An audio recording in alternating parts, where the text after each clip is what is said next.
തെലങ്കാനയിൽ വൻ പ്രതിസന്ധി നേരിട്ട തിയേറ്റർ ഉടമകൾ. കഴിഞ്ഞ കുറേ നാളുകളായി കാണികളുടെ എണ്ണം ഗണ്യമായി കുറഞ്ഞതോടെ തിയേറ്ററുകൾ അടച്ചിടാൻ തീരുമാനിച്ചിരിക്കുകയാണ് ഉടമകളുടെ സംഘടന.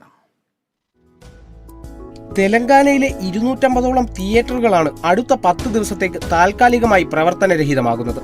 നല്ല സിനിമകൾ ഉണ്ടാകാത്തതാണ് പ്രധാന കാരണമായി തിയേറ്റർ ഉടമകൾ പറയുന്നത്. എന്നാൽ ഇതോടൊപ്പം നിലവിലെ തെരഞ്ഞെടുപ്പ് ചൂടും IPL മത്സരങ്ങളും കാണികളുടെ എണ്ണത്തെ സാരമായി ബാധിച്ചിട്ടുണ്ടെന്നും തിയേറ്റർ ഉടമകൾ സൂചിപ്പിച്ചു.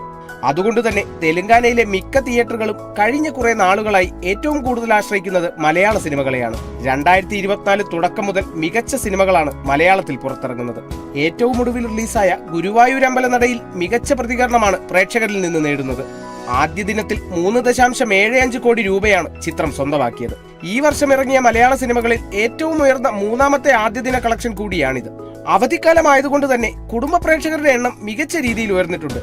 ഈ സാഹചര്യം മുന്നിൽ കണ്ട് ധാരാളം തെലുങ്ക് വിതരണ കമ്പനികളാണ് മലയാളം നിർമ്മാതാക്കളെ വിതരണാവകാശത്തിനും മൊഴിമാറ്റാവകാശത്തിനുമായി സമീപിക്കുന്നത്. പ്രേമലുവും മഞ്ഞുമൽ ബോയ്സുമെല്ലാം ഇതിനുദാഹരണമാണ്. എന്നിരുന്നാലും ധാരാളം ബിഗ് ബഡ്ജറ്റ് തെലുങ്ക് ചിത്രങ്ങളാണ് അണിയറയിൽ ഒരുങ്ങുന്നത്. തിയേറ്ററിൽ 15 ദിവസമെങ്കിലും പ്രദർശിപ്പിച്ചാലേ ചിത്രം ഏറ്റെടുക്കുകയുള്ളൂ എന്ന OTT പ്ലാറ്റ്ഫോമുകളുടെ പുതിയ നയവും ഏറെ ആശ്വാസം പകരുന്നതാണ്. നിലവിൽ നേരിടുന്ന പ്രതിസന്ധി വരും മാസങ്ങളിൽ പരിഹരിക്കാനാകും എന്ന പ്രതീക്ഷയിലാണ് തെലങ്കാനയിലെ തിയേറ്റർ ഉടമകൾ. Entertainment desk, Kerala vision news.